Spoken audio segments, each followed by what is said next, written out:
Welcome back to the countdown to doomsday. We are still rolling, the clock is still ticking, and your mom is still calling my phone. Today, we are talking about Captain America: The First Avenger, my favorite movie of Phase 1. More than the Avengers, more than Iron Man 1. Why? Because Captain America is fucking awesome. He is one of my favorite comic book characters of all time, and I love his movies as well. So don your Make America Great Again hats. This is the closest I've got. Put on your American flag suits, and let's dive into the story of America's first Avenger. So fun fact, if the budget for every movie given online is believed to be true, then Captain America: The First Avenger was most likely the last movie that Marvel used that original $525 million loan on. And although it's obvious that Marvel had probably already made all that money back to pay back the bank, it would have been great to still use that money and make a profit on this movie. But it is another origin movie, which means that they have to bring in a new team of writers, new actors, and a director. After Jon Favreau was moved to the Iron Man movies, Joe Johnston was brought in to direct The First Avenger, with his previous movie, The Rocketeer, being cited as Feige's main reason for why he brought him on for this movie. Which, I mean, yeah, when you make a movie about a hero fighting Nazis, I mean, you should be able to do that again, right? On top of that, Christopher Marcus and Stephen McFeely were brought on to write this movie. And if those names sound familiar, it's because those two have a very strong imprint on the MCU. They wrote the scripts for tons of movies, including Avengers Infinity War, Avengers Endgame, and all three Captain America movies. And this was their first project at Marvel. Like I'm saying, man, how do they keep on finding these guys? But honestly, I think that the craziest decision made for this movie was casting Chris Evans as Steve Rogers. Steve is an honorable and noble man who can be considered boring and vanilla at times by characters within the universe. If you don't know, Chris Evans is nothing like that. Chris Evans is a very wacky guy, and if you've seen any memes including him, you could tell. And like, he was the Human Torch in the Fantastic Four movie, and Johnny Storm is nothing like Steve Rogers. He's super immature, probably has ADHD, and he was also Jake Weiler in Not Another Teen Movie, which, look, I haven't seen that movie, but I did see one short from it where one of the main characters hides a not so safe for work toy under her covers while her family harasses her. And let me just say, off of that one short, you could tell that that movie is like a comedy parody type movie. It's nothing like what he was getting into with this movie. And especially considering that this was early in Chris Evans' career, it makes no sense why they would go with him for the job of Steve Rogers.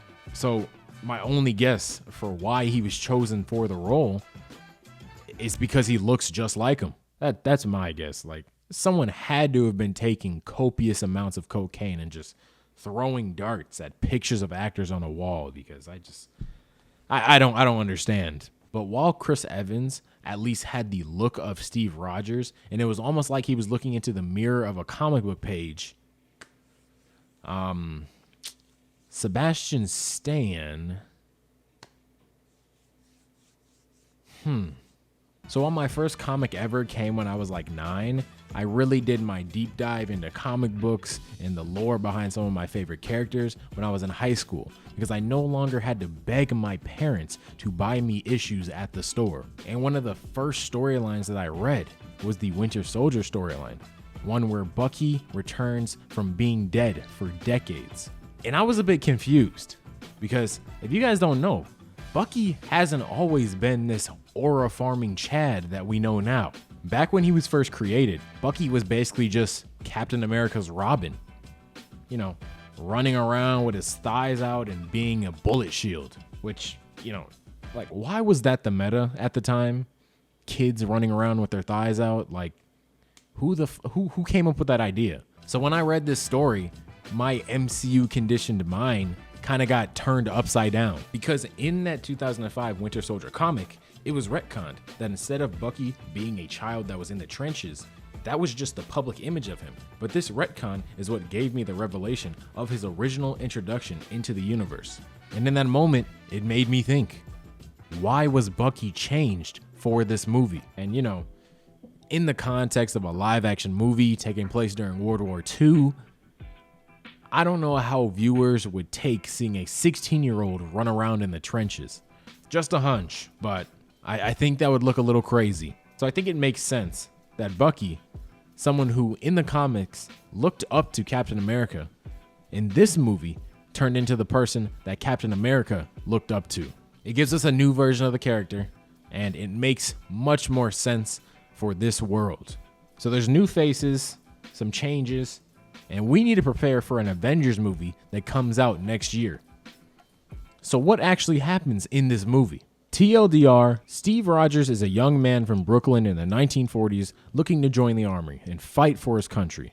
The problem is, he's got the physical attributes of a Redditor, so they won't let him join. That is, until a doctor working on a serum that enhances the physical attributes of someone takes an interest in him and enlists him to be the first test subject of the serum. The serum works, and Steve becomes Captain America. As Captain America, he saves his best friend Bucky from certain death at the hands of Hydra, the weapons division of the Nazis, loses his best friend Bucky at the hands of Hydra, and then takes down the Red Skull before sacrificing himself by flying a plane full of bombs into the cold waters of the tundra. Watching this movie again made me want to play Captain America Super Soldier. Did y'all play that growing up? Fuck it, I'm buying that shit right now. New series coming to the gaming channel. Sub so you don't miss it. $130. Jesus Christ. I'm writing this shit off of my taxes. Like and subscribe. It's $100 on Amazon and GameStop has it for $35. Oh, never mind. GameStop doesn't actually have it. Kids, if you're watching this, do not get rid of your old games when you're tired of playing them, because 10 years later, you're going to want to play that game again, and you're going to have to fork over like $200 for a game worth like $5. It's just, it's never worth it. I'm going to say it right now. Chris Evans' voice does not work with the skinny version of himself.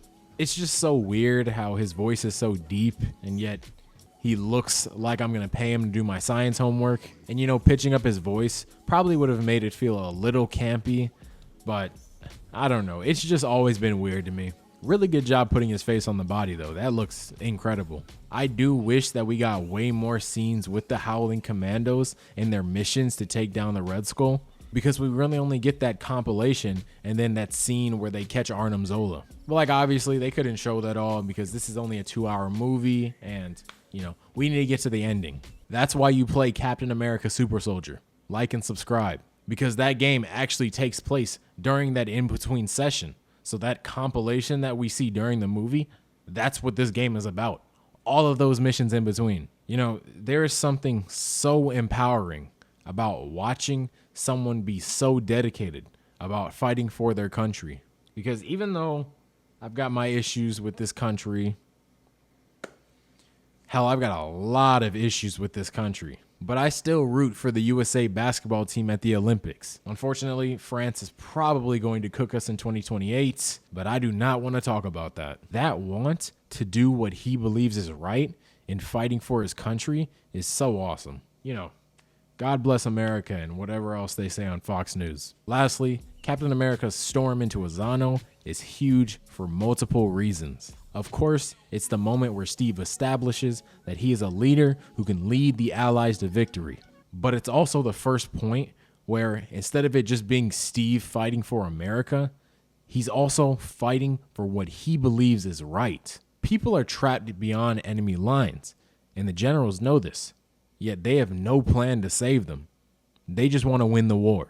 But Steve knows that you leave no man behind. So he goes against his own orders and does what he knows is right. This moment shows that Steve isn't just following orders. He isn't just there to do what the American government says. He's there to do what's right. It's something that is integral to his character in any story that he's in. At least the ones written by people that actually understand Captain America. He wears America's colors. He flaunts their name. But he is not just a hero for America. He's a hero for the world. So this movie is considered critically along the same lines as Thor, but I personally think it's a much better movie. Less plot holes, doesn't feel as cheap, maybe it's a little rushed, but it just feels like a much more complete story. This movie also made a profit, but not as much as the Iron Man or Thor movie. And honestly, I still think it's very odd how, considering this Captain America movie didn't make that much money, and the Hulk movie might have been a net negative, it's crazy that the Avengers movie made $1 billion. Because basically the hype for that movie was being carried off of Iron Man and Thor. Nonetheless, this movie was the last movie before the Avengers, so they needed a teaser to get everyone hype. It's a very 2000s-esque teaser, but we get it, and along with the scene with Nick Fury at the end of this movie, we are ready for the big team up that establishes the MCU as a powerhouse in Hollywood. I'm giving Captain America: The First Avenger B tier. I know, I've said that about every single movie since Iron Man, and they all got dropped down to C tier by the end of this section, but I firmly believe that Captain America: The First Avenger belongs in B tier. This movie is above those other ones to me because instead of it being a sequel that's trying to copy the first, a standard chase movie with no narrative depth, or a character-driven movie that forgets to actually do a deep dive into the main character, it's simply a war story about a young man whose strongest desire is to do what is right. And out of all the movies that we talked about so far, this movie does feel the most complete because in a vacuum, this movie could still make sense to come out on its own, separate from the MCU. You know, as long as we remove that Nick Fury scene at the end. Because if we remove the whole waking up in 2011 part, it does just feel like one of those tales you would tell of a legend of the past. And, you know, that's awesome because Captain America, he's a legend and he deserves to be described like one. All right, let's check in on you guys and see what you guys feel about each movie. So Iron Man is still sitting in S tier. It's actually gotten even more convincing. It went up by 2%. The Incredible Hulk has stayed in S tier as well. Iron Man 2 also looks like it's safely in A tier. Wow, this is interesting. I don't know what to do. It looks like Thor is tied for A and B tier. 928 Studios Inc. says, not great, but not that bad either. Which makes me want to lean towards B tier. I don't know. So great news. Since I recorded this video, the tiebreaker on Thor has actually been broken, and it is going to sit in B tier for now. If you disagree with that, go ahead and vote. We'll update it in the next video. Anyways, back to old me. So just for reference, here's what our tier lists are looking like so far. You guys are a lot more forgiving for these older movies than I am, but I'm sure that'll flip as we get to the newer projects, so we'll see. But yeah, that's going to be all for today's video. Make sure to go vote in the community poll for Captain America: The First Avenger. Let me know where you think it should be ranked in an MCU tier list. Next up is going to be the Avengers, so I'll be uploading that soon. It is going to be a little later than normal because I am in the process of moving right now. Wish me luck with that. But after next week, we should be back to a normal upload schedule. If you're interested in checking out a more unhinged version of me, go check out my gaming channel, Ace Vadi Games. As I said earlier, I'm going to be playing Captain America Super Soldier at some point. I just have to hope I didn't get scammed on this eBay order. But yeah, stick around. We're going to be doing this series all the way until Avengers Doomsday comes out. A bunch of other videos are going to be coming out as well during that time. My next entry into the Captain Confederacy series is coming out this week as well. And I've just got a list of tons of other comic book / superhero related things to talk about that they're just on the back burner right now. But there's no doubt that they will be coming out soon. They just take longer to make than these videos. So yeah, stick around, sub to the channel if you're new. One of my goals is to get 1,000 subs by the end of 2026. So let's make that happen. Like the video and share it to anyone who really likes Captain America like me. Make sure to vote on all community polls for this tier list. Make your voice heard. Let me know what you think of each movie. And as always, thank you for watching.